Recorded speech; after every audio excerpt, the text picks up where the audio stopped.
Hello students, welcome to my channel. आज हम देखेंगे क्लास 6 हिस्ट्री की चैप्टर 5। चैप्टर का नाम क्या है? Kingdoms, kings and an early republic. ठीक है, इस चैप्टर में हम जानेंगे किंगडम्स के बारे में, राजाज के बारे में, किस तरह से एक राजा उभर कर आए, ठीक है, और फिर किस तरह से वो राजा बड़े राजा के रूप में निकले, जनपद कैसे बना, महाजनपद कैसे बने, ठीक है, उस समय लोग कैसे रहते थे, इस सब के बारे में एनसीईआरटी की चैप्टर 5 में देखेंगे। ठीक है, अभी तक आप 4 चैप्टर नहीं देखे तो 4 चैप्टर को देख लीजिए, चैनल पे अपलोडेड है।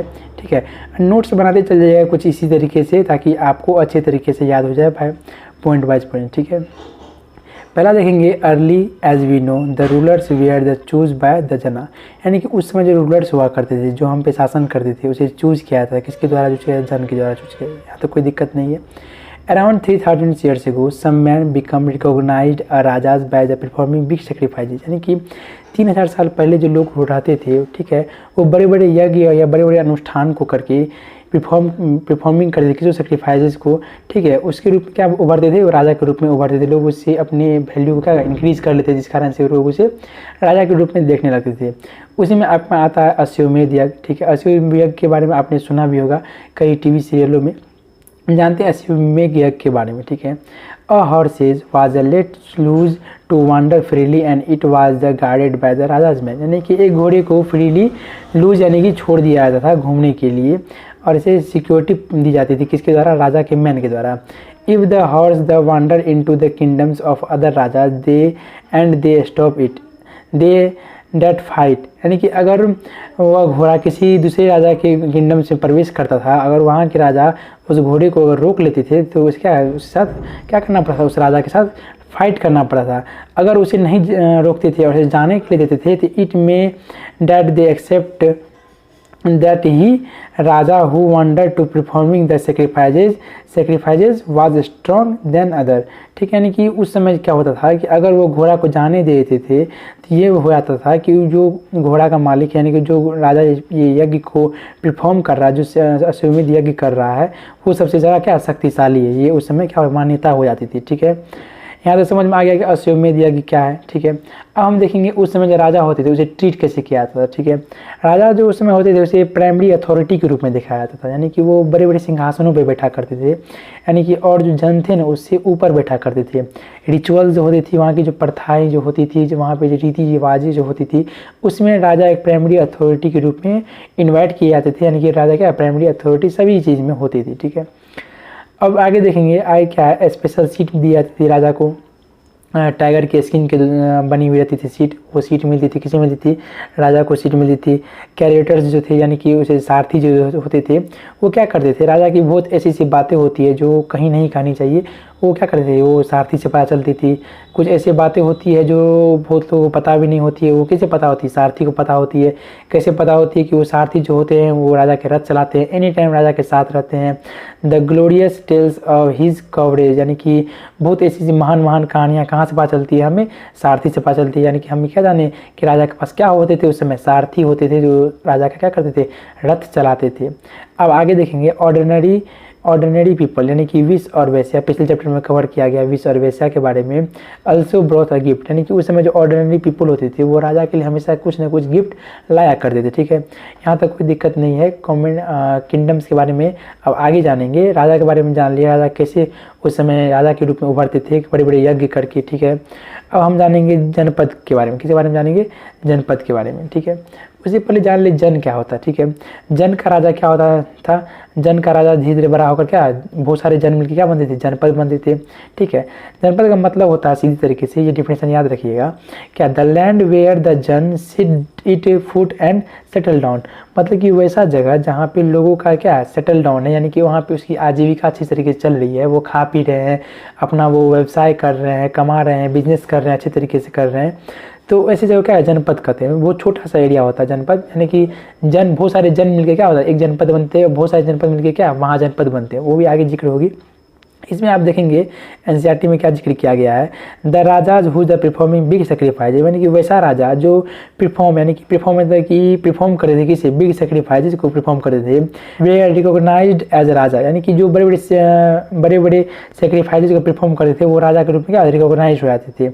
ऑफ द जनपद रादर देन राजन, यानी कि उस समय जो राजा होते थे वो क्या बड़े बड़े सेक्रीफाइस क्या करते थे, परफॉर्म करते थे, जिस कारण से वो छोटे से जन के राजा धीरे धीरे क्या जनपद के राजा बन जाते थे। यहाँ तो कोई दिक्कत नहीं है।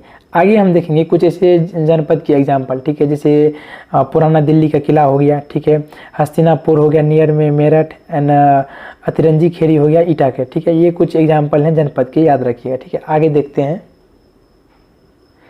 आगे देखेंगे जो जनपद में लोग रहते थे वो कैसे रहते थे, ठीक है। पीपुल उस समय रहते थे, पीपुल कैसे रहते थे, लिव इन हट्स, यानी कि झोपड़ियों में रहते थे। कौन रहते थे, पीपुल उस समय रहते थे। कीप्ड कैटल, यानी कि जानवरों को भी पालते थे, इसमें कोई दिक्कत नहीं है, पिछले चैप्टर में कवर हो चुका है कि लोग कैसे रहते थे, जानवर को भी पालते थे। ग्रोइंग फूड, यानी कि अनाज भी उगाने लगे थे। अनाज में क्या क्या, बरेली, वीट, राइस, पीज, ये सब क्या उगाने लग गए थे। कौन उगाने लग गए थे उस समय, यानी कि अभी से लगभग 3000 साल पहले लोग ग्रो और फूड करने लगे थे, ग्रो फूड करने लगे थे। अब फूड ग्रो करने लग गए, मान लीजिए ज़रूरत थी 1 किलो गेहूँ की, लेकिन उपजा लिया 10 किलो गेहूँ, तो 9 किलो गेहूँ को रखने के लिए कोई जगह होनी चाहिए ना। तो उस जगह को कहाँ से बनाते थे, मेड द अर्थन पोर्स, यानी कि मिट्टी के बर्तन बनाते थे, जिसमें क्या करते थे, उस स्टोर करते थे। क्या स्टोर करते थे, उस फूड को स्टोर करते थे। अब मिट्टी के बर्तन उसको देखने में अच्छे नहीं लग रहे थे, जिस कारण से पेंट कर दिया जाता था, कभी हरे रंग से, कभी नीले रंग से। मेनली जो पेंट किया जाता था वो ग्रे एंड रेड कलर से पेंट किया जाता था उस समय के। अभी भी जो खुदाई होती है तो उस समय के बर्तन निकलते हैं जो मेनली ग्रे और रेड पेंट से क्या पेंटेड होते थे, ठीक है। यहाँ तक कोई दिक्कत नहीं है। जन समझे कि कैसे जन होते थे, राजा कैसे वहाँ परफॉर्म करते थे यज्ञ को, और तब राजा के रूप में उभरते थे। जनपद क्या था ये समझ लिए। अब जानेंगे महाजनपद के बारे में, यानी कि बहुत सारे जनपद को मिलकर क्या बनते, महाजनपद बनते थे, ठीक है। यहाँ तो कोई दिक्कत नहीं है। About 2500 years ago, some Janpadas become more the important, prosperous and powerful than other, and we known as महाजनपद। यानी कि उस समय जो यानी कि अभी से 2500 साल पहले कुछ जनपद, यानी कि बड़े बड़े जनपद जो होते थे, वो जनपद आपस में मिल करके क्या बन गए, महाजनपद का निर्माण कर लिया। अब महाजनपद कैसे बने, जैसे हमारे जनपद के राजा होंगे, ठीक है, वो अश्वमेध यज्ञ करते होंगे अपने राज्य को फैलाने के लिए, राज्य को फैलाने के लिए अश्वमेध यज्ञ कर लेते होंगे। अगर कोई अश्वमेध यज्ञ को रोकता था तो उसके साथ युद्ध करते थे। अगर नहीं युद्ध करते थे तो अपने राज्य में क्या, अपने राज्य में उस राजा का राज्य मिला लेते थे, जिस कारण से महाजनपद का निर्माण हो गया, ठीक है। यहाँ तो कोई दिक्कत नहीं है, डिफिनेशन याद रखिए, ठीक है। अब जो महाजनपद होते थे उसमें क्या क्या होती थी, याद रखिएगा, क्या क्या होती थी। कैपिटल सिटी होते थे, ठीक है। फोर्ट ऑफ किंग होते थे, यानी कि राजा का किला कहाँ होता था, कैपिटल सिटी में। कैपिटल सिटी कहाँ होता है, महाजनपद में होते थे। अब फोर्ट ऑफ किला जो होती थी वो कैसी होती थी, जाइंट वॉल होती थी, यानी कि बड़े बड़े दीवार बनाई जाती थी, ठीक है। किला के चारों तरफ क्या होते, बड़े बड़े दीवार बनाई जाती थी। किससे बनाई जाती थी, ब्रिक्स से, वुडन से, स्टोन से, यानी कि बड़े बड़े क्या, चट्टान से, लकड़ी से, और क्या होते, स्टोन से, पत्थर से बनाई जाती थी। उस समय जो राजा होते थे उसके पास आर्मी होती थी, ठीक है, आर्मी होती थी। और क्या, आर्मी रेगुलर सैलरी पे आर्मी बेस्ड थी। यहाँ तक कोई दिक्कत नहीं है, ठीक है। कुछ महाजनपद के एग्जाम्पल देखेंगे, यहाँ पे कुछ ही मैंने नोट किए हैं, बुक में आप देखेंगे तो बहुत सारे हैं, ठीक है। जैसे वज्जी हो गया, वेरी वेरी इंपॉर्टेंट है वज्जी, ठीक है, आगे इसका जिक्र भी है। मगध हो गया, ठीक है, यहाँ पे आप देख सकते हैं तक्षशिला हो गया, गांधार हो गया, पंचाल हो गया, कोसाला हो गया। ये सब कुछ एग्जाम्पल है, किसके एग्जाम्पल है, महाजनपद के एग्जाम्पल है। और भी एग्जाम्पल है, आप देख लीजिएगा बुक में, ठीक है, मैंने अभी यहीं पे नोट किया है, ठीक है। जिसमें सबसे इंपॉर्टेंट कौन सा, वज्जी है और मगध, ठीक है। आप मगध के बारे में सुने भी होंगे। मगध बहुत बड़ा क्या था उस समय, महाजनपद के रूप में उभरा था, ठीक है। आगे हम जानेंगे कि रीजन क्या था किला बनाने का, ठीक है। उस समय क्या ऐसा जरूरत पड़ गया कि राजा को बड़े बड़े किला बनाने लग गए, बड़े बड़े दीवार से, बड़े बड़े चट्टानों से किला बनाने लगे। ऐसी क्या जरूरत पड़ गई राजा को जो किला बनाने लगे, ठीक है। मेनली जो नीड थी वो थी क्या, need protection other king attack, यानी कि उस समय सबसे बड़ा दिक्कत क्या था, उस समय क्या था, अदर राजा आपस में जनपद से महाजनपद बनने के लिए बार बार क्या अटैक करा करते थे, ठीक है। किस पे अटैक करते थे, अदर राजा पे। उस अदर राजा से बचने के लिए वो राजा जो होते थे वो क्या करते थे, बड़े बड़े किला बनाते थे, प्रोटेक्शन के लिए क्या करते थे, बड़े बड़े किला बनाते थे। It was a display of how rich and powerful. उस समय डिस्प्ले किया था, क्या डिस्प्ले किया था कि सबसे बड़ा राजा है उसका सबसे बड़ा किला होगा, ठीक है। जैसे अभी के भी टाइम में आप देखते होंगे जो सबसे ज़्यादा रिच होते हैं उसके घर क्या सबसे बड़ा होता है, ठीक है। शादियाँ जो करती है बड़ा भव्य तरीके से किया जाता है। ये सब क्या है, अपने आप के रिच को दिखाने का क्या एक जरिया है, ठीक है। उस तरीके उस समय जो वो फोर्ट होती थी क्या थी, वो रिच को दिखाने का क्या एक जरिया थी।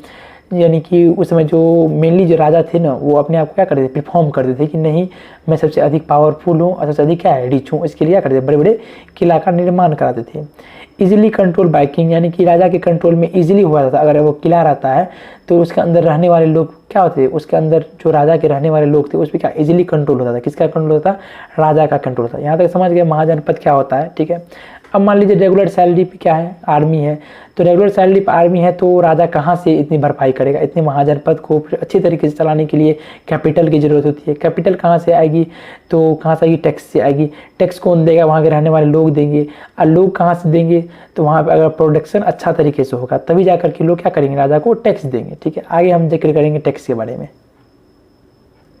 अब देखेंगे हम टैक्स के बारे में। टैक्स क्या है, टैक्स की आखिर जरूरत क्यों पड़ी, पहले वो जानिए। यहाँ तो समझ गए टैक्स की जरूरत क्यों पड़ी थी, लेकिन अब एनसीईआरटी में क्या मेंशन किया गया है टैक्स के बारे में, देखिएगा। They needed more the resource to manage expenses, यानी कि राजा के द्वारा एक्सपेंसेस किया जाता था उसके लिए क्या मोर रिसोर्स की क्या होगी, आवश्यकता हो गई। They also needed the official to collect the resource and manage then efficiency, यानी कि उस समय क्या हो गई, नीड हो गई, किसकी नीड हो गई, ऑफिसर्स की नीड हो गई, ठीक है। उसके लिए क्या ऑफिशियल तरीके से हायर किए जाते थे, क्या करने के लिए, टैक्स कलेक्ट करने के लिए। जैसे अभी भी आईएएस आईपीएस का एग्जाम होता है, वो हायरिंग किसके लिए होती है, राजा के लिए होती है, ठीक है। अपने स्टेट को या डिस्ट्रिक्ट को सही तरीके से चलाने के लिए क्या होती है, हायरिंग होती है। उस तरीके उस समय ऑफिशियल हायर होते थे, ठीक है। अब हम जानेंगे कि टैक्स आखिर किस पे कितना था टैक्स, ठीक है। कि फार्मर से कितना टैक्स लिया जाता था, क्राफ्ट थे उससे कितना टैक्स लिया जाता था। तो फार्मर्स जो थे उसे 1/6 part of what was the produce, अगर वो कोई भी चीज़ प्रोड्यूस करता है फार्मर तो उससे 1/6 पार्ट क्या टैक्स लिया जाता था। यहाँ तो कोई दिक्कत नहीं है। और जो क्राफ्ट पर्सन होते थे वो किस तरह से टैक्स देते, फॉर्म ऑफ द लेबर, यानी कि अगर कोई चेयर बनाने वाला है, चेयर कारपेंटर है, तो वो क्या करते थे, राजा के घर पे जाकर क्या करते थे, कोई ऐसी वस्तु बना के देते थे जिस कारण से क्या होता है, फ्रॉम द लेबर के रूप में क्या था, टैक्स होता था। हेडर्स जो होते थे, जो जानवर को पालते थे, from the animal and animal produce के रूप में टैक्स, जैसे मान चलिए कौ अगर है तो मिल्क के रूप में टैक्स देते थे।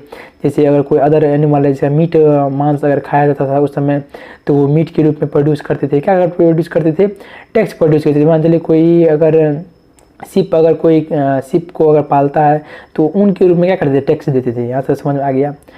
Goods that were the bought the sold thought the trade, यानी कि अगर कोई भी सामान बाजार में अगर बिकता है तो उस पर क्या होती थी, टैक्स लगता था। समझ में आ गया। फॉर इट प्रोड्यूस, अगर कोई जंगल से कुछ सामान वस्तु ला रहा है जो जंगल से प्रोड्यूस की गई है तो उस पर भी टैक्स लगता था। समझ गए, यहाँ तक कोई दिक्कत नहीं है। टैक्स किस किस पे लगता था और कितना लगता था, ये याद रखिएगा। 1/6 लगता था, किस पे लगता था, फार्मर पे लगता था, ठीक है। आगे हम देखेंगे कि आखिर एग्रीकल्चर में डेवलपमेंट चेंजेस कैसे आ गया, ठीक है। मान लीजिए टैक्स को राजा ले रहा है तो राजा को भी अगर इच्छा होता था कि क्या ज़्यादा टैक्स मिले और ज़्यादा आर्मी में इकट्ठा करूँ और अपना राज्य को बड़ा करूँ, तो ज़्यादा टैक्स लेने के लिए तो एग्रीकल्चर को बेहतर करना पड़ेगा, ठीक है। डेवलपमेंट करना पड़ेगा अपने जहाँ पे स्टेट में, ठीक है। उसी तरीके से क्या हुआ, डेवलपमेंट में चेंज इन एग्रीकल्चर में बहुत बड़ा डेवलपमेंट आपको देखने को मिलेगा इसमें एनसीईआरटी के चैप्टर 5 में। तो चलिए देखते हैं उसको भी। अब देखेंगे change in agriculture. There are 2 major changes in agriculture. Agriculture के जो उस समय था, उस समय 2 मेजर चेंजेस एग्रीकल्चर में देखने को मिले थे। पहला क्या था, लकड़ी के हल न यूज करके लोहा का हल शुरू हो गया यूज करना, यूज ऑफ आयरन फ्लो, ठीक है। ट्रांसप्लांटिंग पैडी, यानी कि चावल के जो पौधे होते थे ट्रांसप्लांटिंग की जाती थी, डायरेक्ट छिड़काव नहीं किया जाता था। यहाँ देखेंगे this meant that heavy clay soil the could be the turn over the better than with a wooden flow, यानी कि लकड़ी के जो हल होते थे उस समय जब मट्टी को कोड़ने में से ज़्यादा बेहतर क्या हुआ था, आयरन का फ्लू हुआ था। यानी कि जितना ज़्यादा मट्टी को कोड़ा जाता था उतनी अच्छी क्या होती, पैदावार होती थी, उतनी अच्छी उपज होती थी, ठीक है। अब देखेंगे ट्रांसप्लांटिंग पैडी में क्या है, instead of the sparkling the paddy seeds on the ground the plant was the starting grow openly due to which the produce increase as a lot, यानी कि उस समय जो होती थी चावल को डायरेक्ट छीटा नहीं जाता, यानी चावल को डायरेक्ट ग्राउंड में छीट करके पौधे को नहीं उगाया जाता था। क्या किया जाता था, ट्रांसप्लांटिंग की जाती थी, यानी कि एक जगह ट्रांसप्लांटिंग कर दिया जाता था, फिर उसे पौधे को उखाड़ करके ग्राउंड में क्या कहता था, लगाया जाता था, जिस कारण से क्या हुआ, प्रोडक्शन क्या हुआ, इंक्रीज हो गया। यहाँ तक कोई दिक्कत नहीं है, ठीक है।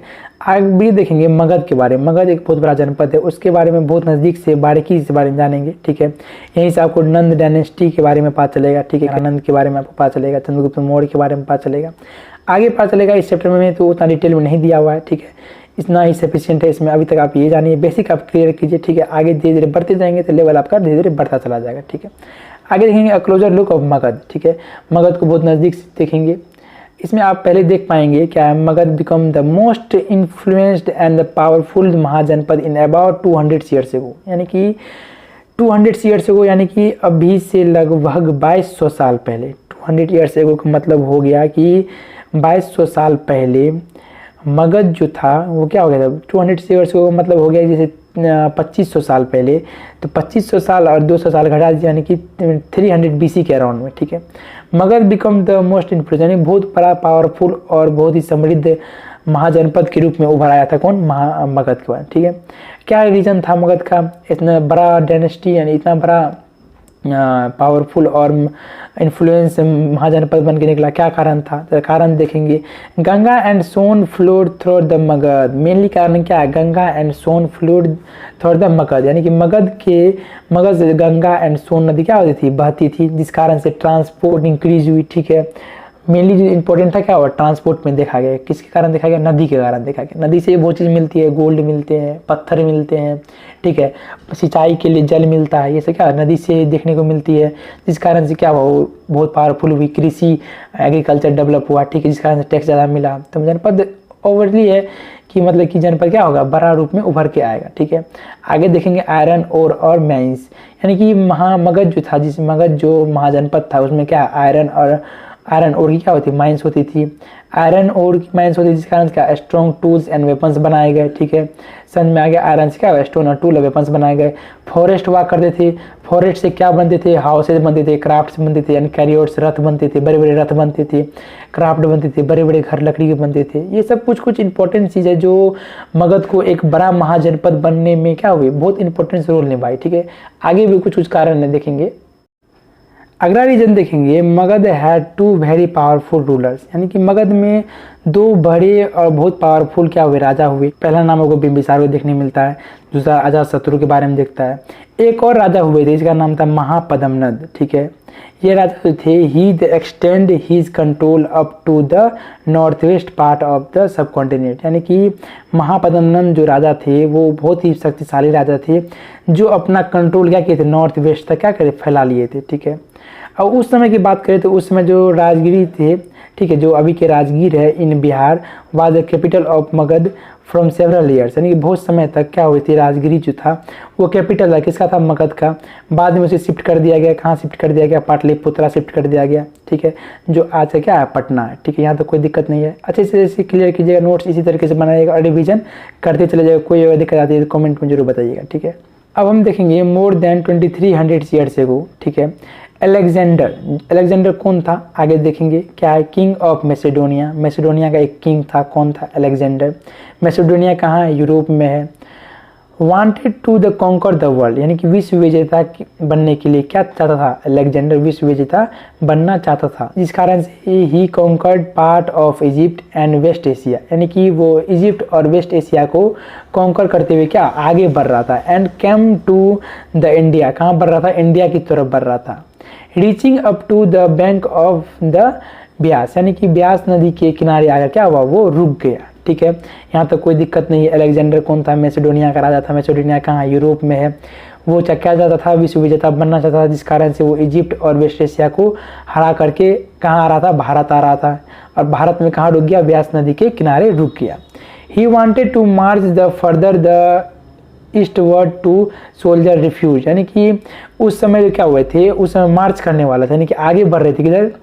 ईस्ट की तरफ आगे बढ़ा था, लेकिन सोल्जर क्या हुए? इनकार कर दिए, ठीक है। उसके जो अलेक्जेंडर के जो सैनिक थे वो क्या कर दिए? इनकार कर दिए। They were scared and they had the heard that the rulers of India has vast army of foot soldiers, carriers and elephants, यानी कि उस समय क्या हुए थे? उस समय जो अलेक्जेंडर के जो सैनिक थे उसको सुनने को आया था कि क्या आया था सुनने को? कि भारत में जो सैनिक हैं, क्या है? सैनिक हैं, बहुत बड़ी मात्रा में सैनिक हैं, पैदल सैनिक हैं, रथ है बड़ी बड़ी, और क्या क्या है, हाथियाँ, जिस कारण से क्या हुए, वो डर गए और ब्यास नदी से क्या हुए, वो लौट करके कहाँ चले गए, फिर से मैसेडोनिया चले गए। यहाँ तक कोई दिक्कत नहीं है। अब हम देखेंगे वज्जी के बारे में। वज्जी बहुत ही इंपॉर्टेंट महाजनपद है, ठीक है, जिसमें आपको बुद्ध जैनिज्म भी देखने को मिलता है। वो आगे चैप्टर में आपको कवर कर दिया जाएगा, ठीक है। वज्जी को भी जानेंगे, जिस तरह से अभी मगध को जानेंगे उसी तरह से वज्जी को जानेंगे। कोई भी दिक्कत आती है तो कमेंट में जरूर बताइएगा, ठीक है। आगे हम देखेंगे वज्जी के बारे में। क्या है, closure look of Vajji. Vajji का जिक्र आपको देखने को मिलता है, वो बुद्धिस्ट बुक में मिलता है, ठीक है। किसी बुक में मिलता है, बुद्धिस्ट यानी कि बौद्ध धर्म के बुक में देखने को मिलता है। वज्जी जो उस समय वज्जी का कैपिटल होते थे वो क्या थी, वैशाली थी। क्या थी, वैशाली कैपिटल थी, जो अभी क्या है प्रेजेंट में बिहार में है, ठीक है। वज्जी के बारे में देखेंगे। Different form of government known as a gana and sangha, यानी कि उस समय जो थे बहुत अलग अलग तरह की गवर्नमेंट है। क्या होता था, गन होता था, संघ होता था, ठीक है। जैसे अभी यूनियन होती है, उस समय भी क्या होती थी, यूनियन होती थी। They also meet in assembly and discuss what had to be done and how through discussing and debate, यानी कि उस समय जो वज्जी था, महाजनपद था, उसके अंदर जो जनपद हुआ करते थे, उस जनपद के जो राजा होते थे, उसका क्या होता था, डिबेट होता था, ठीक है। डिबेट क्या होता है, डिबेट में क्या होती थी, डिबेट में सोचा जाता था कि युद्ध कैसे लड़ा जाए, अपने जो महाजनपद है उसको विकास कैसे किया जाए, ठीक है।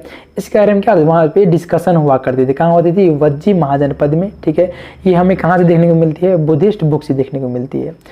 वुमेन, दास एंड कामगार जो होते थे, यानी कि महिलाएं, दास और कामगार जो होती थी, उसे अलाउड नहीं था। क्या अलाउड नहीं था, कि असेंबली में पार्टिसिपेट करना उसे क्या थी, अलाउड नहीं था। ये बात कहाँ देखने को मिलती है, बुद्धिस्ट बुक में देखने को मिलती है। याद रखिएगा, बार बार मैं बुद्धिस्ट बुक बोल रहा हूँ, भूल मत जाइएगा, ठीक है। नोट्स बनाते चलिएगा कुछ इसी तरीके से, ठीक है। आगे हम देखेंगे गुप्त रूलर्स आए थे, कि गुप्ताज आए, ठीक है। गुप्ताज किस तरह से गन और संघ को तोड़ दिए, ठीक है। इसके बारे में चैप्टर 9 में कवर करेंगे। इसी तरीके से चैप्टर 5 आपका खत्म होता है। नोट्स बनाते चले जाइएगा, ठीक है। कोई भी दिक्कत आती है तो कमेंट में जरूर बताइएगा और चैनल को सब्सक्राइब कर लीजिएगा। मिलते हैं अगले चैप्टर में, यानी कि चैप्टर 6। तब तक के लिए रिवीजन करते रहिए। बाय।